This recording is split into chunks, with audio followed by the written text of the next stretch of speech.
They don't have a $2 trillion student debt nightmare like we do. You know, the notion of a kid graduating with $40,000 of debt seems mind-blowing to me. But that's normal in the States. I think it's like 60-70% are $500 away from a disaster where they can't afford it.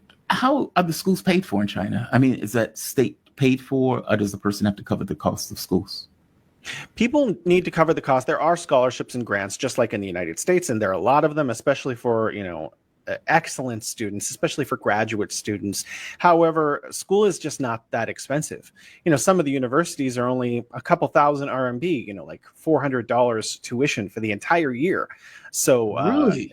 Yeah. So, I mean, if you go to some of the better schools, they can be 6,000 RMB for a semester, which is like $900. Like, that's elite, basically. But it's super affordable. There's no such thing as student debt. There's no one goes into debt. Also, Chinese are super savers. You can just look up UN statistics. Most Chinese adults save 40% of their income. So most parents, when they send their kids to school, they just pay for everything, and the kid just gets out. There's no debt at all. They don't have a $2 trillion student debt nightmare like we do. That is, you have no idea how angering that is. And I don't mean that from the standpoint, because look, I remember not just school debt, medical debt too. I remember being in Egypt. I was smoking a cigarette with a guy. I was in a doctor's office, and we were smoking a cigarette, and he turns to me, and I didn't realize he was German. And he says, "How much did you pay for this medical thing?" And I told him. He says, "My government covers this." And it's like, I don't know if Americans know this, but we've been brainwashed in many respects to believe that, well, you're supposed to cover that stuff. That shouldn't be something that the government helps cover, or at the very least help manages in regards to your expenses. It's almost as if they expect you to go into debt for that stuff. It's I don't know. It's just amazing. Like the stuff that we accept here. It's just very strange in comparison to other countries that don't seem to have those issues, or for the most part don't have to effectively. The notion of a kid graduating with $40,000 of debt seems mind-blowing to me. But that's normal in the States. And then it's like in China, despite the fact that they have this seemingly higher level of education, especially if you're looking at the AI, comp sci, science, et cetera, you're looking at the number of students that are in these schools. It's a higher level of education, and yet they get out without any debt. That's astonishing.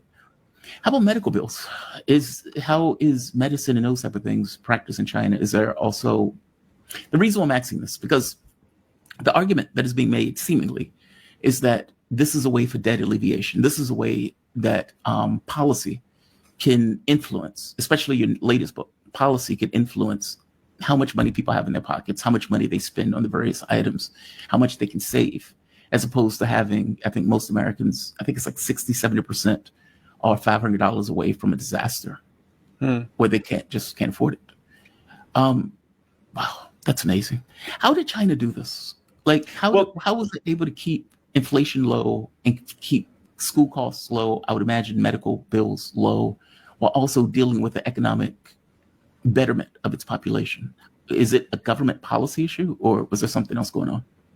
How the inside of the questions that you asked are like 100 other questions. So I'm going to try to just cover the basics. Okay, so in China, the economy is a combination of, capital exists. For example, there is the Shanghai Stock Exchange. Right. But there's also what we call the commanding heights of the economy, which are the critical inputs for the way that the economy works. And those are like telecommunications, are mostly controlled by the government. They're called state-owned enterprises, or what we would call utilities, which we used to have in the United States. And so electricity controlled mostly by SOEs, state-owned enterprises. A lot of mining is covered by SOEs. Just so many different aspects.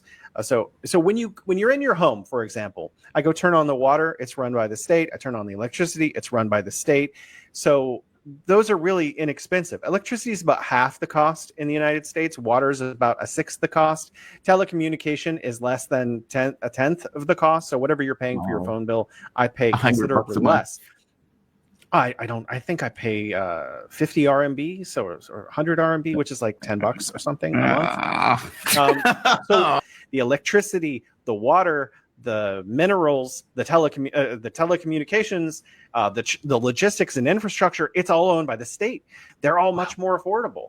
So, that's why inflation is low, because the state manages all of the inputs for the market economy. Then there's a thriving market economy. We have KFC and McDonald's and Pizza Hut and Starbucks. And then, of course, Chinese brands that are like that. We have like 600 Hilton hotels plus Chinese hotels. And so there's market economy working too. But the market economy sits on top of the state-owned enterprises, which provide all of these affordable inputs. So, also this is another thing that's going to blow your mind. 93% of Chinese adults own their own home. So, it's like 60% or 65% in the United States. 93% own their right. own And then home. 80% of those don't have a mortgage at all. So they don't make a payment. There is no rent. There's no house payment, and there's no property taxes. So if a person has a job and owns a home, which is pretty much everybody, then all they have to do is, save their money, and the water is affordable, electricity is affordable, everything is made here, so it's affordable. Inflation is low because of the way the economy is run and the state managing certain kinds of enterprises. But you did mention something earlier about medicine. China does not, I just want to, for the record, China does not have universal health care. It has a different system. It has workers' healthcare. So 98% of people are covered, but it's through your employer and if you don't have an employer, there are other ways to get it also through the state and get it subsidized. And then there is a slight co-payment. But for example, if I have the horrible flu or whatever, I go to the hospital, probably my copay after everything, I pay like 5 RMB, which is like 80 cents or something. So there is a cost. And if you have something really rare, like some kind of cancer that no one's ever heard of, you might actually have very expensive bills. But 90%, 95% of all of the reasons you will go to the hospital cost almost nothing. My wife had pneumonia last winter. She was hospitalized in a hospital bed, living there for 2 weeks. She came out after everything. It was like $100. Dude, but it's not universal health care. It's just a different system. I know, but 90-something% covered is astonishing. I mean, even some places in Europe don't have universal health care. I mean, like, I understand what you mean. It's the overwhelming majority, like upwards of over 90% are covered. And then the state comes in to deal with the other percentage. There's also other systems where you live in that poor village that I mentioned, Pishan, for example. They have a clinic there, so that's free, and that nurses and doctors go there and get on certain days and things to give free treatments.